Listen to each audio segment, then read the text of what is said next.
So good afternoon, and thank you very much for inviting me here today to give this presentation on the art of the possible. So what might this presentation be about?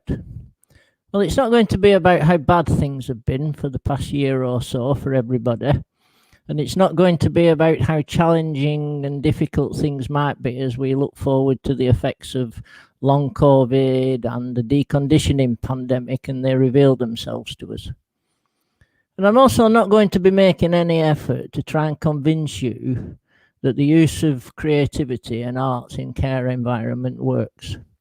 The efficacy of arts in care has been demonstrated many, many times across all healthcare settings and have been proven to be effective, probably more than any other form of medicine or treatment in the history of the NHS. But what I will do across the bottom of the screen, I will put a little ticker on that I'll try to change now and again as we go through the presentation. And on this ticker are things, not claims that I'm making, but these are claims that have been put forward in the last couple of years from the NHS itself. So if we're not going to talk about those things, what is it that I do want to talk about today? And what I'd like to talk about is the future of the NHS and community healthcare in the United Kingdom.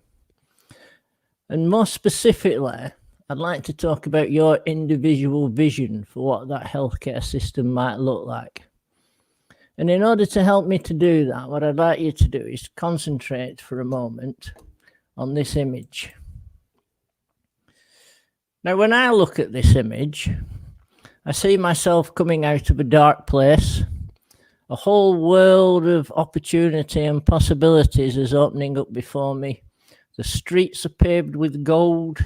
There don't appear to be any obstacles or hurdles in the way of me getting to my destination. And there on the horizon, I can see the destination that I want to get to.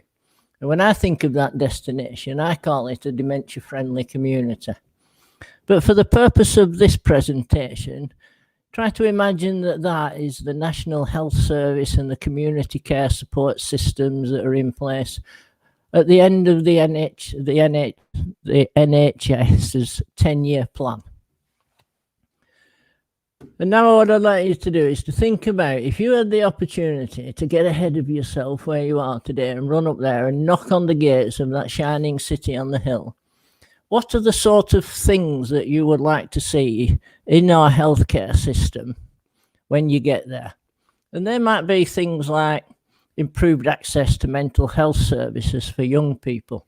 There might be more opportunities for people to engage in social prescriptions in the community. There might be better support groups for people who are in recovery or re-enablement following a stroke or a heart attack or something like that. And as you think of those individual ideas and improvements and things that you would like to see in the healthcare service in the future, each of those things that you're now imagining are one more stone in that road that we're paving towards our destination. And you can see that in the near distance, those stones are better defined.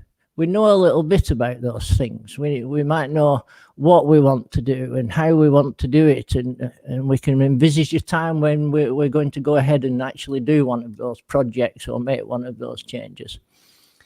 But if you look out towards the horizon, towards the city, you will see that the road becomes less clear. And we know at that point that although we can't see right now what those improvements and changes and benefits are going to be, the only thing we know for certain is that when we actually get there, we're going to have to do something. So this presentation is as much about how we are going to build a legacy and ensure that when we get to that far part of the journey that we do know what we're going to do and how we're going to do it. It's about building a legacy. So let's get on with the specifics of how we're going to go about making sure that the projects that we do, or you do, I do apologize, have a lasting legacy and as high an impact as possible. So I would normally at this point in the conversation stop the video and start talking to you about some of those individual ideas and dreams and plans that you had. But I can't do that in this format. So what I'm going to have to do, I'm going to make an educated guess about your ideas and plans. And my guess would be that 99.99% of them, you have imagined them from the perspective of the people that you care for and support. What would be better for people who are elderly, people who are frail? What would better support someone that was living with some other additional care and support need? And it's quite natural that you would do that. You have, after all, dedicated your lives to improving the health and well-being and life experience of those people. So it's only natural that you would think of things in terms of what's better for them. But for these projects, I'm going to suggest to you that you try to do something that you might find a little bit difficult, that might seem a little bit counterintuitive to you. But what I would actually like you to do, I'd like you to be very selfish in the reasons for doing these projects. Now, the benefits of social prescribing and creative engagement are universal. And that means they will work as well, if not better, for you and your colleagues as they will for the people that you're caring for and supporting. Now, if we assume that those people are going to benefit from these projects, come what may, we have all been through a very, very difficult time over the past year. And people in your profession, probably more than anybody else, have had it tougher than most. So you're going to need to take care of yourself and your colleagues a little bit better here. So if you're going to do something, I want you to do it because you think it'll work for you, or you think it will benefit your colleagues and the people that you work with. And just take it for granted that the patients and residents that you care for are going to benefit from it as well. So let's move on a little bit to the project. Now, to make these sorts of social prescriptions effective, it's a three-step process, a simple three-step process. So step one, you need to start thinking about how you're going to reward and recognize yourself for the achievements that you're about to make, for all the hard work you're going to give to these projects. How are you going to give yourself a big giant pat on the back? How are you going to crack open the Prosecco, get out the karaoke machine and have a really good time?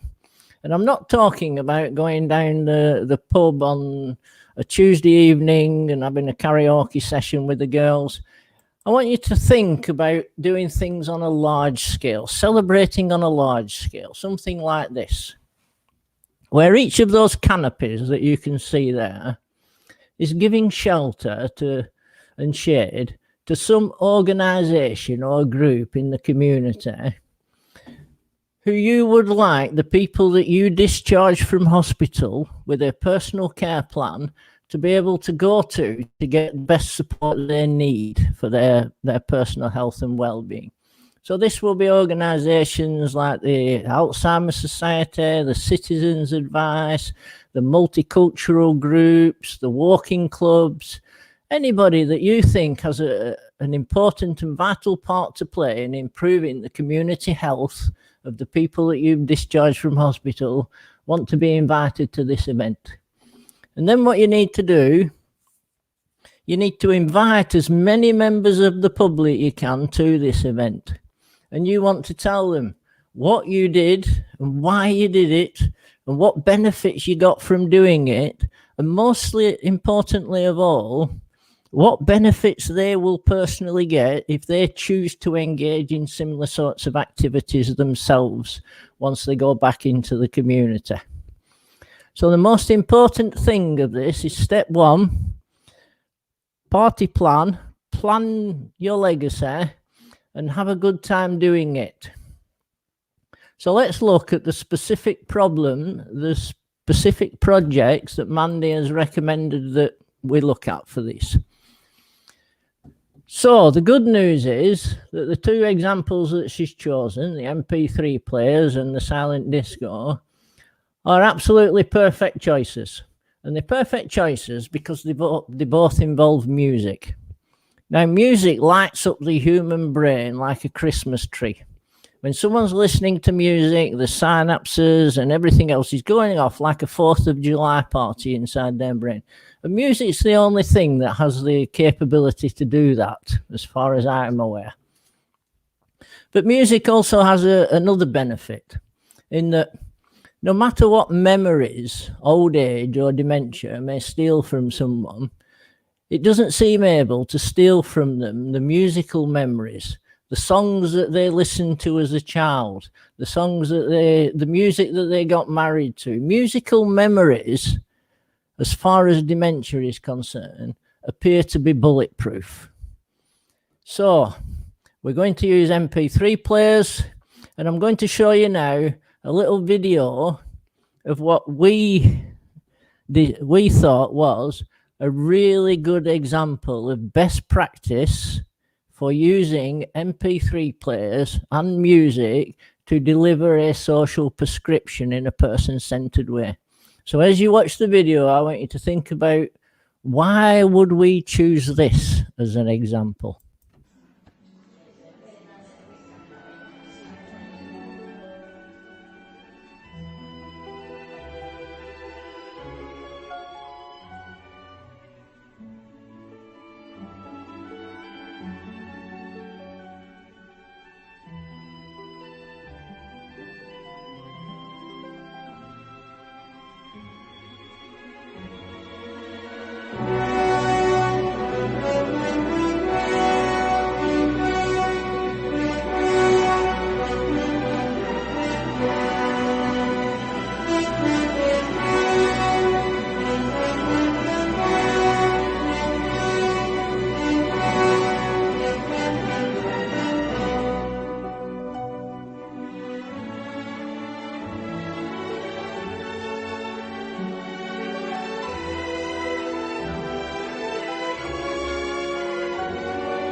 Beautiful, wasn't it?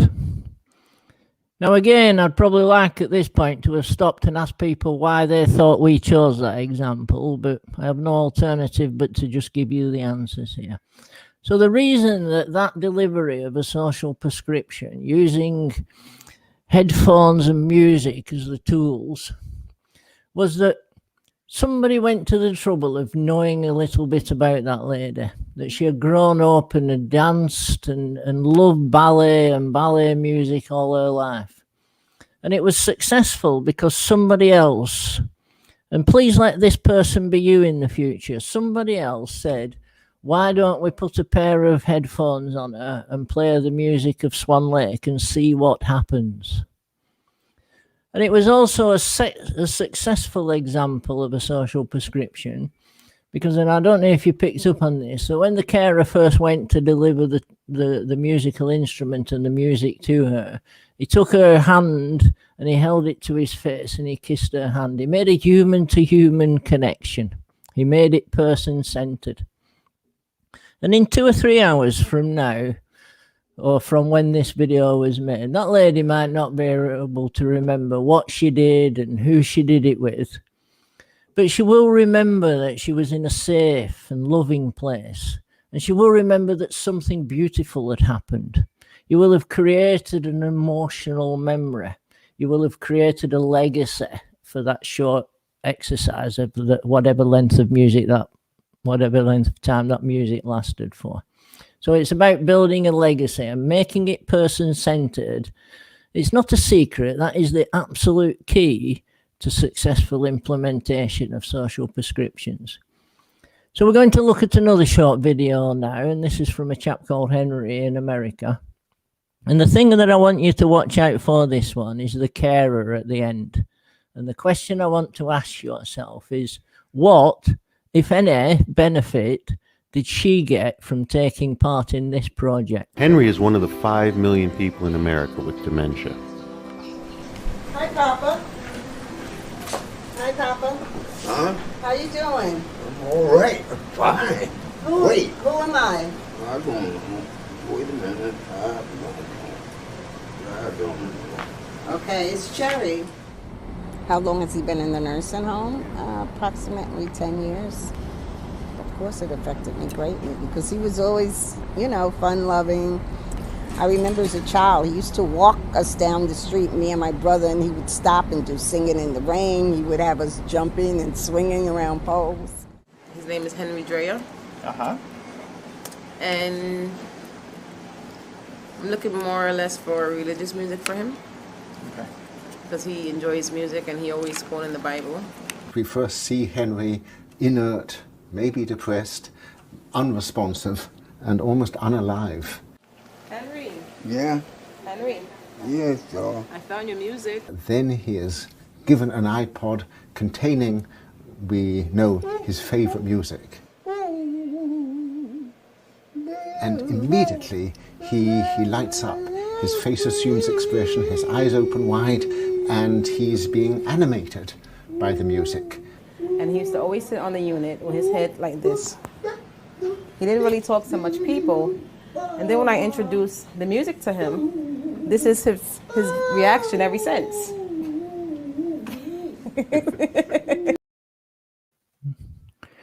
That certainly looks to me like the face of someone getting some degree of job satisfaction from what they do. Now, music is a wonderfully powerful tool for you to use, but it does also have a disadvantage in that, yes, it can get people engaged very quickly. Yes, you can make an immediate personal impact and connection with that person, but it also has a very short Hawthorne effect that the benefits from it diminish very quickly.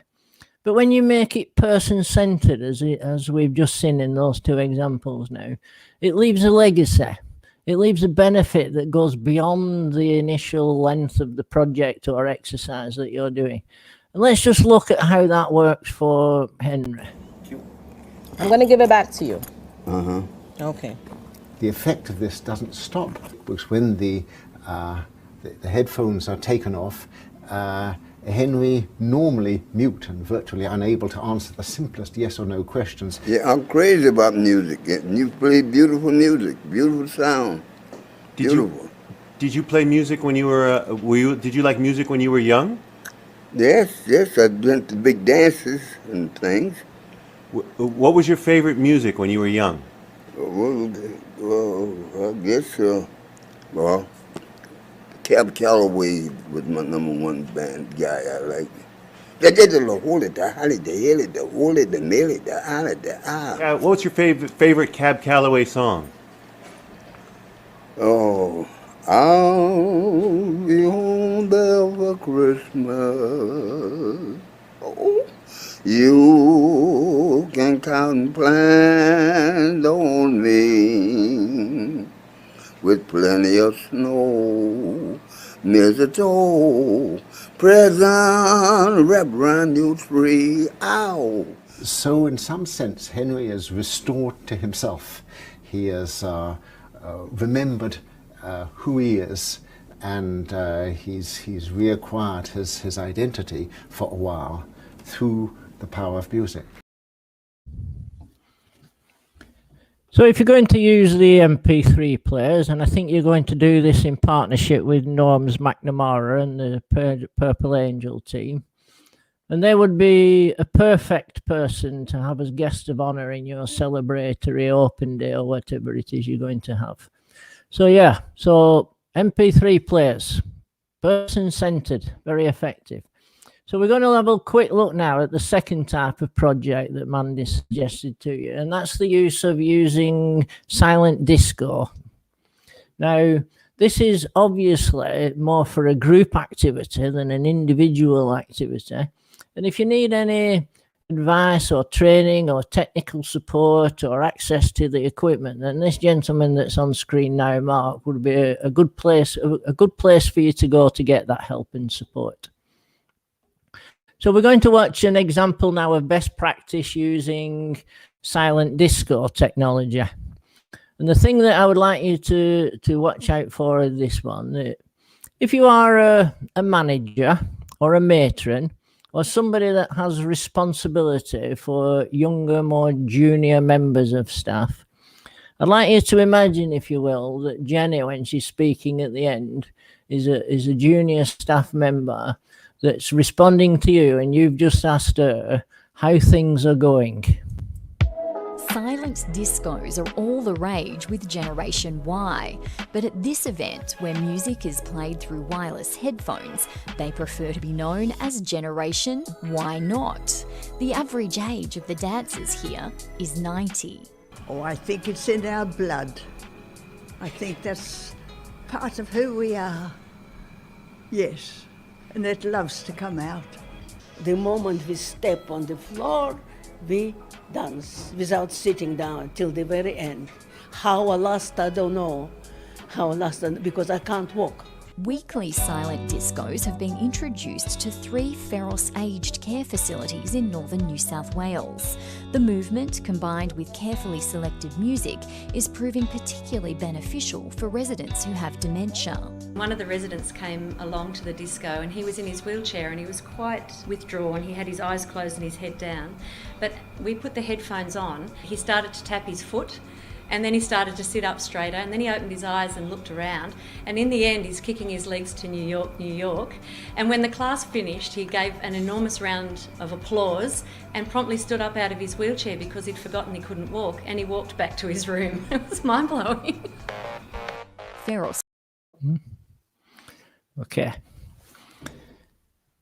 So the tools that you're going to use, the MP3 players and the silent disco equipment, are just that. They're just tools. The secret, and again I'll reiterate, it's not really a secret, is to make these things person-centered, to make them mean something personally to the individual involved, whether they are residents or patients or whether they are staff members.